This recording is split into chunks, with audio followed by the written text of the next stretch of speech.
ዛሬ ዴት ናይት አለብኝ ከባሌ ጋርና እየተዘጋጀው ነው ያለሁት።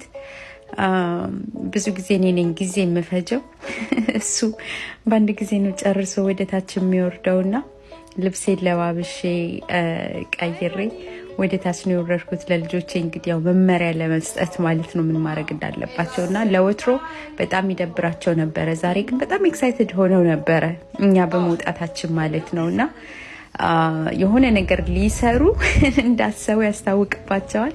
ዝናብ እየዘነበ ነበረ። መጀመሪያ ሙቪ ለማየት ወደ ሙቪ ቲያትር ነበረ የሄድነው። ያየነው ፊልም በጣም ቆንጆ ነበረ። ስሙን እጽፍላችኋለሁኝ።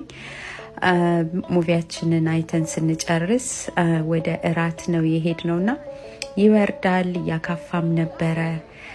የሁል ጊዜ ማይ ፌቨሪት ፕሌስ እንግዲህ ወደዛ ነው የሄድነው። ምግባችንን አዘን እያወራን እየተጫወትን ጠበቅን ማለት ነው ምግቡ እስኪደርስ ድረስ እና በጣም እያሳቀኝ ነበር አንዳንድ ነገሮችን እየነገረኝ።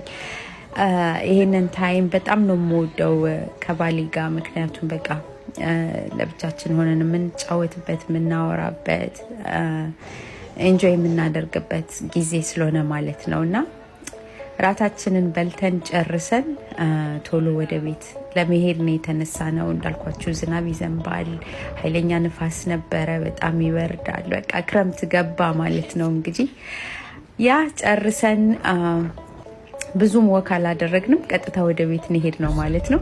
ተባረኩልኝ፣ ወዳችኋለሁ። ባይ